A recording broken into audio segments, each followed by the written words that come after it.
উদয়পুরে পঞ্চায়েত নির্বাচনকে সামনে রেখে কংগ্রেস দলের মনোনীত প্রার্থীরা বাড়ি বাড়ি প্রচারে যাচ্ছেন। রাজ্যের ত্রিস্তর নির্বাচনের প্রায় শেষ লগ্নে এসে কংগ্রেস দলের মনোনীত প্রার্থীরা গোমতী জেলা বিভিন্ন ওয়ার্ড ভিত্তিক প্রচারের ঝড় তোলার চেষ্টা করছেন। রবিবার জেলা পরিষদের 5 নম্বর ওয়ার্ডের কংগ্রেস দলের মনোনীত প্রার্থী ইন্দ্রজিৎ দাস প্রচারে বের হন। তিনি মহারানী ছয়খড়িয়া এলাকায় বাড়ি বাড়ি প্রচারে যান। ওনার সাথে ছিলেন মাতাবাড়ি পঞ্চায়েত সমিতির নির্বাচনে জাতীয় কংগ্রেস দলের মনোনীত প্রার্থীরা। সারা পাচ্ছি, যেখানেই যাচ্ছি, যে বাড়িতেই যাচ্ছি, ভালো সারা দিচ্ছেন।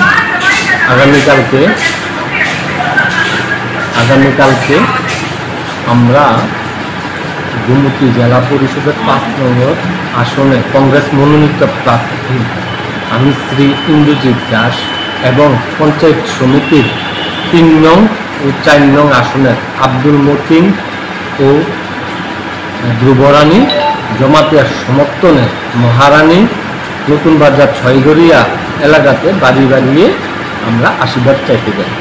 এখানে যাওয়ার পর যে বাড়িতে যাই ওনাদের পঞ্চায়েতের অভাব অনটনের কথা বলেন এবং অনেক অভিযোগ করেছেন যে বিজেপির পঞ্চায়েত রাজ চলছে, পঞ্চায়েত রাজে ওনারা কাউ যদি ঘর পাওয়ার থাকে নাম এসেছে ওই ঘরটাকে আটকিয়ে দিচ্ছেন, ওরা বিরোধী করে বলে তার জন্য।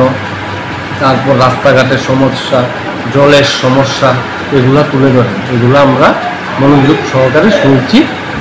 শোনার পর আবার এই কথাও বলেছেন যদি 8 তারিখ আমরা কোনো বাধা বিপত্তির সম্মুখীন যদি না হই, আমরা যদি ভোট কেন্দ্রে যেতে পারি তাহলে কংগ্রেস নিশ্চয়ই জয়যুক্ত হবে।